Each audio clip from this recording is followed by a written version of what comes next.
Imom Zahabiy rahimahulloh Al-Ulu lil Aliyyil G'affar degan kitoblari bor.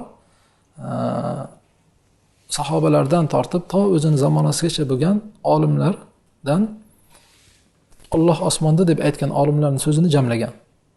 Alloh osmonda deb aytgan butun olimlarning so'zini jamlagan. Sahobalardan tortib to o'zining zamonasigacha 8-asrgacha Imom Zahabiyning o'zining asrigacha bo'lgan olimlarning hamma butun gaplarini jamlab turib, kim Allohning osmonida degan olimlar kim bor, hammasini sanab o'tgan. Mana shu olimlarning orasida Imom Abu Hanifa rahimahullohni ham sanab o'tadi. Imom Abu Hanifa rahimahullohni ham sanab o'tib, Imom Abu Hanifadan Allohni osmonda deb e'tiqod qilgan ekanligiga 3 ta naql keltiradi. Birinchi naql Imom Abu Hanifadan kelgan bu o'sha Imom Zahabiyning Al-Ulu kitobida kelayotgan naqllar. Uzunroq naql ekan birinchisi, uni hammasini o'qib o'tirmaymiz, lekin xulosasi shuki, Imom Abu Hanifaning oldiga bir ayol kelib, "Ayna ilahuka allazi ta'buduhu?" Sen ibodat qiladigan ilohing qayerda deb so'raydi. Imom Abu Hanifa Allohga ayna deb savol berib bo'lmaydi demadi. Ayna degan savolni aslo berma, bunga javob berilmaydi. Allohga nisbatan o'zi ayna degan savol qo'llanmaydi demadi. Xo'p, qayerda deb so'raganda fasakata anha. Imom Abu Hanifa javob bermaydilar. Summa makata 7 ayyamin la yujibuha. Imom Abu Hanifa 7 kun o'tadi, bu savolga javob bermaydi. Ya'ni ilohing qayerda degan so'zga bir haftacha muddat g'oyib bo'lib javob bermaydi. Summa kharaja ilayna. Keyin raviy aytayaptiki, Imom Abu Hanifa bir haftadan keyin chiqdi oldimizga. Vaqad wada'a kitaban. Qo'lida bir kitob bilan chiqdi deyapti. Innalloha azza va jalla, ya'ni bitta kitobdan maqsad shu yozilgan bir yozuv bilan chiqdi. Innalloha azza va jalla fis samai dunal ardi. Alloh taolo yerda emas, osmonda dedi. Chiqib, bir haftadan keyin chiqib, Alloh yerda emas, osmonda dedi. Faqala lahu rajulun, shetda o'tirganlardan biri aytadi: "Aro'ayta qawlallohi azza va jalla va huwa ma'akum?" Alloh taolo u sizlar bilan birga demayaptimi? Siz Allohni osmonda deb aytayapsiz. Alloh sizlar bilan birgaman deb aytgan-ku. Bu oyatga nima deysiz deganda, qala huwa kama taktubu ila ar-rajuli inni ma'aka wa anta ghaibun anhu. Shunda Imom Abu Hanifa bu oyatni tafsir qilib, yo'q, bu sizlar bilan birgaman degani xuddi o'zingiz uzoqda turib bir kishiga maktub yo'llab turib, men sen bilan birgaman deb aytasiz-ku.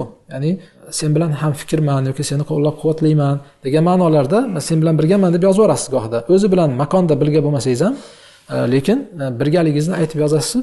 Alloh taoloning ham bandalar bilan birga bo'lishi o'sha ma'noda deb javob beradilar.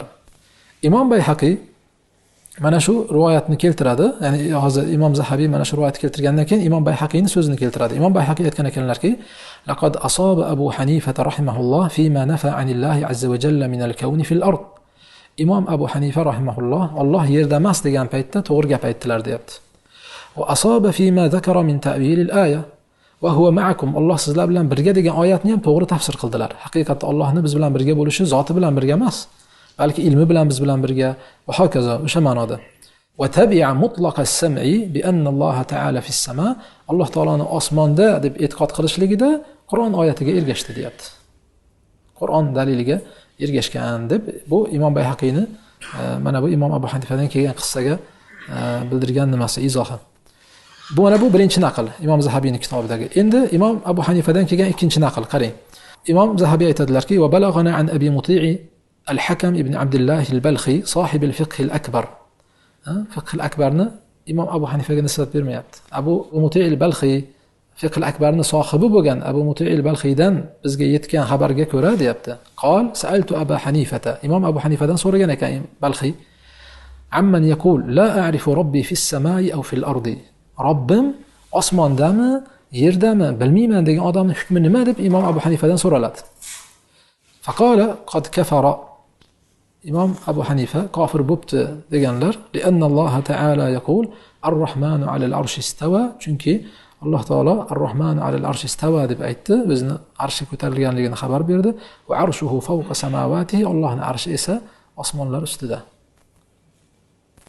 Faqultu innahu yaqulu aqulu 'alal arshi istawa, walakin la yadri al-arshu fis samai aw fil ardi.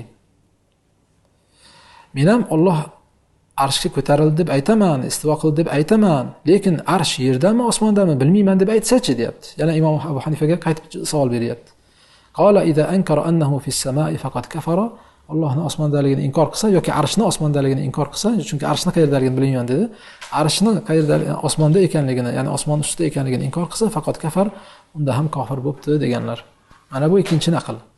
Uchinchi naql Imom Zahabiy aytadilar: Sami'tul qadi al-imam Tajuddin Abd al-Khaliq ibn Ulwan قال: سمعت الإمام أبا محمد عبد الله أحمد المقدسي مؤلف المقنع رحم الله ثراه وجعل الجنة مثواه يقول: أبو محمد عبد الله بن أحمد المقدسي كان لركي بلغني عن أبي حنيفة رحمه الله أنه قال: إمام أبو حنيفة شنو ديت كان لكتار منجا يت من أنكر أن الله عز وجل في السماء فقد كفر. كم الله أصلا ذلك إنكار قصة كافر بوبت إليبت.